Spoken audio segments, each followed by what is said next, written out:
Hello दोस्तों, आज हम कक्षा 6 के लिए संस्कृत का ये पाठ है। इस पर वीडियो लेसन बना रहे हैं। ये पाठ है अष्टम पाठ और पाठ का नाम है उत्तराखंड से इतिहासकार।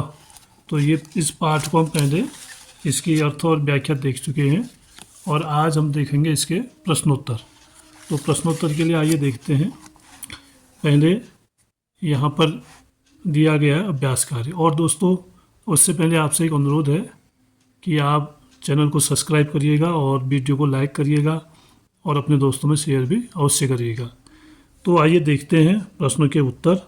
तो प्रश्न है अभ्यास प्रश्न 1, प्रश्नानाम उत्तराणि लिखतः। इन प्रश्नों के उत्तर आपको लिखने हैं। तो पहला प्रश्न है को शिव प्रसाद डबराल चारण कह अभवत। शिव प्रसाद डबराल चारण कौन हुए? तो इसका उत्तर होगा इतिहासकार लेखक च अभवत। या इसमें और भी हैं बहुत सारे, अगर हम इसमें देखते हैं तो इसका जो सही उत्तर है, तो बड़ा उत्तर है क्या क्या थे? सह प्रख्यात इतिहासकार संपादक पुरातत्ववेत्ता इतिहासकार ज्योतिर्विद भाषाविद प्राध्यापक च आसीत। वो इतनी चीज़ों को जानते थे, यानी वो निर्देशक भी थे, साहित्यकार भी थे, पुरातत्ववेत्ता भी थे और इतिहासकार भी थे। उसके अलावा ज्योतिष और भाषाविद और प्रोफेसर भी वो हुए। तो हम इसको अगर शॉर्ट में पूरा लिखेंगे तो ये सब लिखना होगा। अगर हम इसको शॉर्ट में लिख दें कि शिव प्रसाद डबराल इतिहासकार लेखक च अभवत, तो शॉर्ट में लिखेंगे तो यही लिखेंगे कि इतिहासकार। मुख्यतः वो इतिहासकार हैं, इतिहासकार लेखक। और आप चाहो तो इसमें भाषाविद भी लिख सकते हैं आगे, भाषाविद च अभवत। ये इसका उत्तर है। उसके बाद है ख चारणस्य जन्म कदा अभवत। चारणस्य का मतलब है शिव प्रसाद डबराल से कि इनका जन्म कब हुआ। तो इनका जन्म कब हुआ आपको मालूम है कि 1912 में इनका जन्म हुआ है। तो इसका उत्तर होगा सह सन 1912 वर्षे जातः। 1912 वर्षे जातः, उनका जन्म 1912 ईस्वी में हुआ। शिव प्रसाद डबराल स्वस्य चारण नाम कथम सार्थकम अकरोता।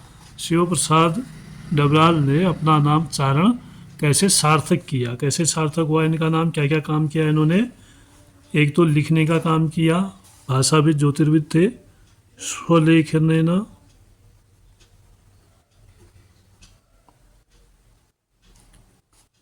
और इतिहास लेखन कार्येण।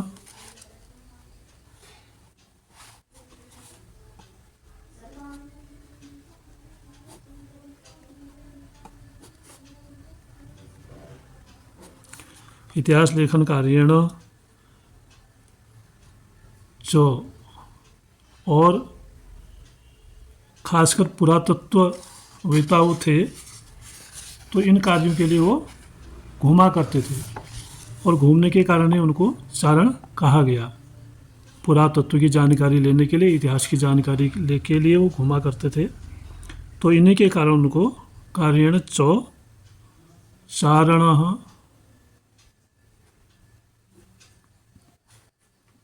नाम सार्थकम अकरोत। तो ये इसका उत्तर होगा। फिर आगे देखिए, शिव प्रसाद डबराल स्वजीवने कानि कार्याणि अकरोत। उन्होंने अपने जीवन में क्या कार्य किए ये आपको लिखना है।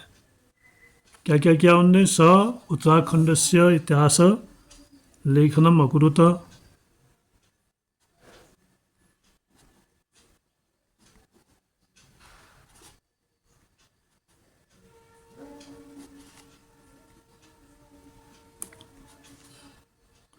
मतलब उन्होंने उत्तराखंड के इतिहास को लिखा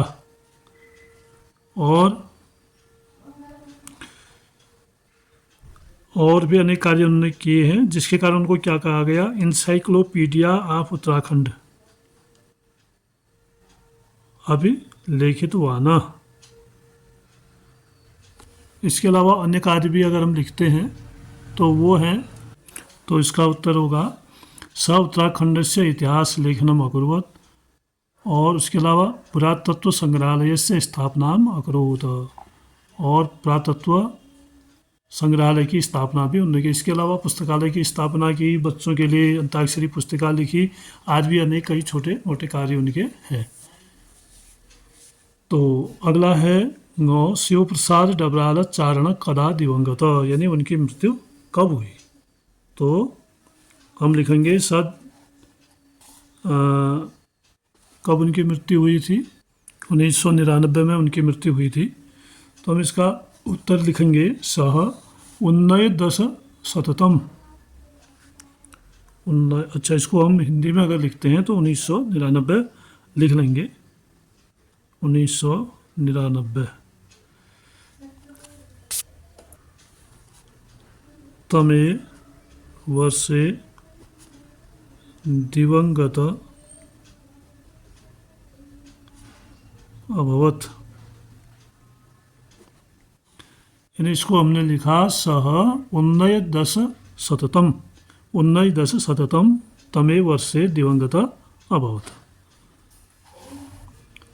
फिर आगे है निम्नांकित शब्दानाम संधि विच्छेदम अवगच्छत एवमेव, एवं धन एव, ये जो संधि है वो इस तरह से है, और अनेकानेक, तो इसमें संधि करके दी गई है, अनेकानेक, अनेक धन अनेक, और पुस्तकालयस्य पुस्तक धन आलयस्य, तो इसमें कुछ करने की ज़रूरत आपको नहीं है क्योंकि इसमें संधि करके दिया गया है। आगे है भूतकालिक क्रियापदानाम सूची निर्माणम कुरुता, भूतकालिक क्रियापदों की सूची आपने यहाँ पर बनानी है, यथा जैसे अभवन और अभवत, ये शब्द भूतकालिक हैं लंगलकार में। तो ऐसे ही अन्य शब्दों को आपने लिखना है, जैसे अलिखत, अलिखत, और अगच्छन या आगच्छन, अकुर्वन, अकुर्वन, अकुर्वन,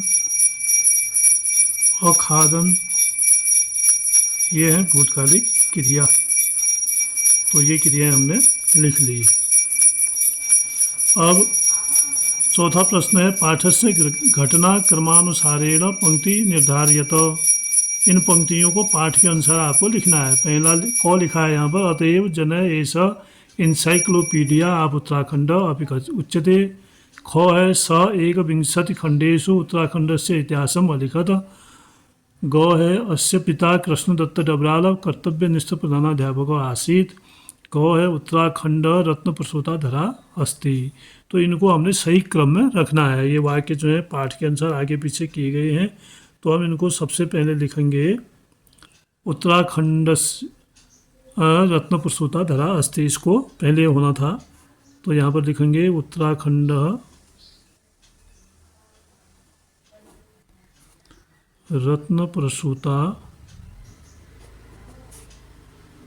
धरा अस्ति, और फिर उसके उनके पिताजी के बारे में लिखेंगे अस्य पिता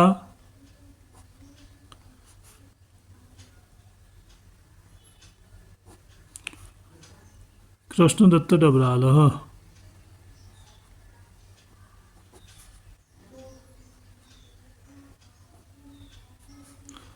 कर्तव्यनिष्ठ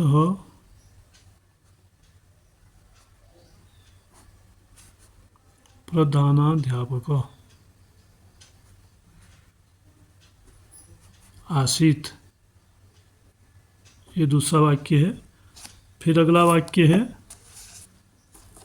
तीसरा होना चाहिए था सः एकविंशतिखण्डेषु उत्तराखण्डस्य इतिहासम् अलिखत।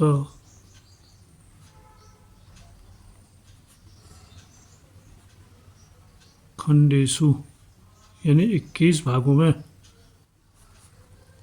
उत्तराखण्डस्य इतिहासम् अलिखत। और फिर लास्ट में सबसे पहले वाला होगा अतएव जने एषः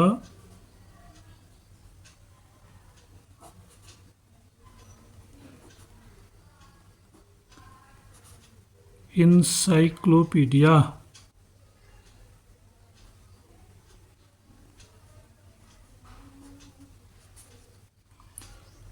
आप उत्तराखण्डस्य, उत्तराखंड होगा खाली, अपि उच्यते। तो इस तरह से सही क्रम में हमने लिख लिया। पहले घो लिखा, फिर गो, फिर खो और लास्ट में को। ये इसका सही क्रम है। अगला प्रश्न देखते हैं 5वां। पठन्तु अवगच्छन्तु च। इसको पढ़ना है और समझना है। उत्तराखंडस्य प्रमुख संस्कृत साहित्यकारः, जो उत्तराखंड के प्रमुख साहित्यकार हैं उनके नाम दिए गए हैं, और तेषां प्रमुख कृतयः, और उनके द्वारा जो कार्य किए गए वो यहाँ पर दिए गए हैं। जैसे पहला है पंडित लोक रत्न पंत गुमानी। गुमानी नाम से प्रसिद्ध हैं ये। और इन्होंने क्या कार्य किए? गंगा शतकम, जगन्नाथाष्टकम, अंग्रेज राज्य वर्णनम, ये इनके द्वारा लिखा गया साहित्य है। फिर है शशिधर भट्ट, वीर तरंगणी, इनके द्वारा लिखा गया। और हरिकृष्ण दौर्गा दत्ती, शतश्लोकी रघुवंशम, ये काव्य इनके द्वारा लिखा गया है। पंडित सदानंद डबरालह, नर नारायणीम रास विलास दिव्य चरितम, ये काव्य इनके द्वारा लिखे गए हैं। भरत ज्योतिकराय, मानोदय रामायण प्रदीपम, ये साहित्य इनके द्वारा लिखा गया है। आचार्य बालकृष्ण भट्ट, कनकवंशम और महाकाव्यम। आचार्य उर्वी दत्त डंगवाला, एडवर्थवंश महाकाव्यम। डॉक्टर शिव प्रसाद भारद्वाज, भारत संदेश, महावीर चरितम, हूण पराजयम, इतना साहित्य इनके द्वारा लिखा गया है। तो इनके बारे में भी हमें जानकारी होनी चाहिए। फिर दिया है इसमें एक बाल प्रश्न 2 है ये। यत अवगतम निर्देश, चक्रिका से वाक्य बनाते हुए खेलिए, खेलते हुए वाक्य बन जाएंगे। तो यहाँ पर एक चक्रिका दी गई है, जैसे आप इसमें देख रहे हैं, यहाँ राम लिखा है और इधर राम से संबंधियों के नाम लिखे हैं जो इससे संबंधित हैं भगवान राम से। और लास्ट में फिर ये क्या थे उनका, उनके साथ रिश्ता दिखाया गया है। अब जैसे राम नंबर 1 में जनक, तो इसको हम लिखेंगे लवस्य जनक राम। यहाँ पर दिया भी है, देखिए, यथा जैसे लवस्य जनक राम, रामस्य सेवक हनुमान। ये तीसरा वाला देखिए, रामस्य सेवक हनुमान।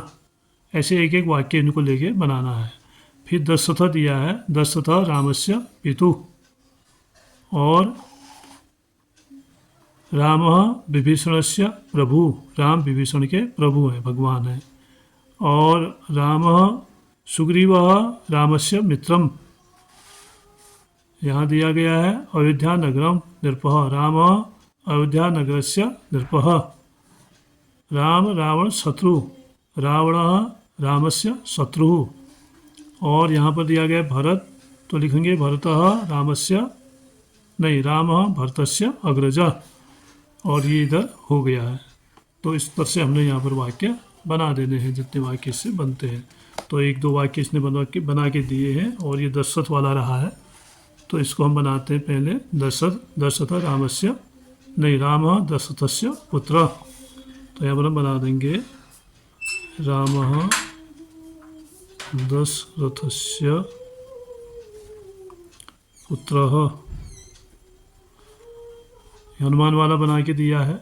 आगे हम बनाएंगे भरत, भरतः रामस्य, राम भरतस्य अग्रज, अग्रज है यहाँ पर, तो राम पहले लिखना पड़ेगा। राम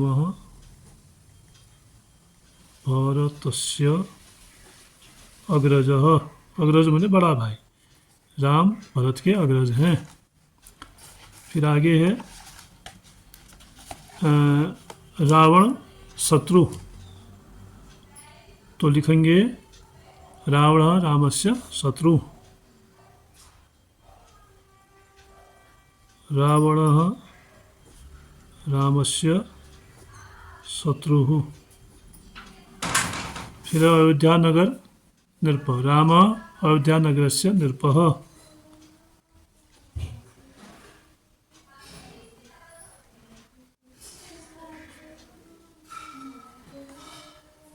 नृपः बने राजा। आगे है फिर सुग्रीव, तो लिखेंगे सुग्रीव रामस्य मित्रम,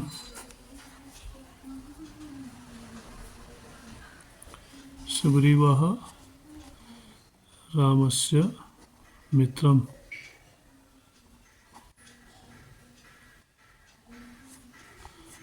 उसके बाद है विभीषण, राम विभीषणस्य प्रभु, राम विभीषणस्य प्रभु। और फिर है लव वाला दिया है इसमें, विभीषण वाला हो गया, सुग्रीव वाला भी हो गया। तो इतने वाक्य इससे बन रहे हैं, ये वाक्य हमने बना दिए हैं। तो आज का जो वीडियो लेसन है वो यहीं पर पूरा होता है, और अगले वीडियो लेसन में फिर हम आकलन प्रश्न को हल करते हैं। तो आप वीडियो को लाइक करिएगा, अपने दोस्तों में शेयर भी अवश्य करिएगा, और चैनल सब्सक्राइब नहीं किया तो चैनल को सब्सक्राइब भी अवश्य करिएगा। धन्यवाद।